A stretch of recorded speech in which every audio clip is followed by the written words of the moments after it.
தினமொரு வசனம். அப்போஸ்தலர் 3வது அதிகாரம் 26வது வசனம். அவர் உங்கள் எல்லாரையும் உங்கள் பொல்லாங்குகளிலிருந்து விலக்கி உங்களை ஆசீர்வதிக்கும்படி தேவன் தம்முடைய பிள்ளையாகிய இயேசுவை எழுப்பி முதலாவது உங்களிடத்திற்கே அவரை அனுப்பினார் என்றான். ஒரு முறை என்னுடைய துணிகள் சிலவற்றை வீட்டில் இருந்த ஒரு பெட்டியில் அவசரமாக அடுக்கி வைத்தேன்.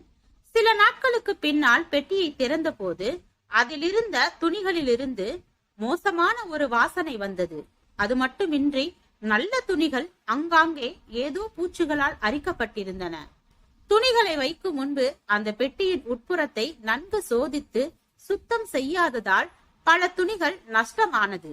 ஆம், ஒரு நல்ல பொருளை எதில் வைக்கின்றோமோ முதலாவது அதனை நன்கு சுத்தம் செய்தல் அவசியமாகின்றது.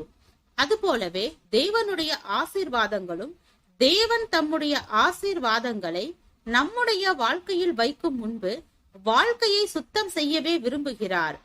சுத்தப்படுத்தப்படாத வாழ்க்கையில் அவருடைய ஆசீர்வாதங்கள் நிலைக்க முடியாது. சுத்திகரிக்கப்படாத இருதயத்தில் அவருடைய சமாதானம், சந்தோஷம், நம்பிக்கை ஆகியவை பராமரிக்கப்பட முடியாது. நம்மை சீர் செய்து கொள்ளுதல், செவ்வை செய்தல், சுத்திகரித்தல் ஆகியவை நம்மிடம் தேவன் தங்கி செயல்படுவதற்கான வழிகளை திறந்து வைக்கின்றது. ஏனென்றால் தேவன் நம்மோடு நேரடியாக சம்பந்தப்படாமல் நாம் தேடும் நன்மைகளை அவர் நமக்கு அளிக்க இயலாது. அவர் நம்மோடு தங்குவதற்கான ஒரு பரிசுத்த சூழ்நிலை உருவாகும் போது தேவன் நம்மோடு தங்கி இருந்து நமக்கு நன்மைகளை தர முடியும். யோர்தானை கடக்க வழி அறியாதிருந்த இஸ்ரவேல் ஜனங்களுக்கு தேவன் முதலாவது அற்புதம் செய்யவில்லை, அவர்கள் தங்களை பரிசுத்தப்படுத்திக் கொள்ள சொன்னார். ஆம், முதலாவது அவர்கள் நடுவில் அவர்களுக்காக செயல்பட தேவன் ஏற்றதொரு சூழ்நிலையை உருவாக்க விரும்பினார். அதனைத் தொடர்ந்து நிகழ்ந்ததே அற்புதம்.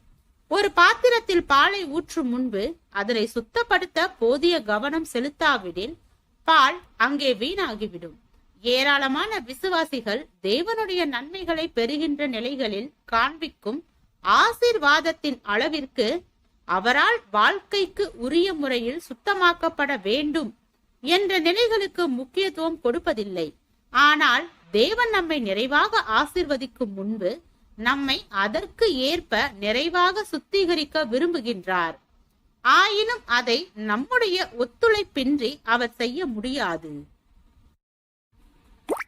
ஜெபம். தேவனுக்கு ஸ்தோத்திரம். தேவனே, நாங்கள் எங்களுடைய வாழ்க்கையில் தேவனுக்கு ஏற்ற சுத்த இருதயமுள்ள மனிதர்களாக வாழ கிருபை பாராட்டும்.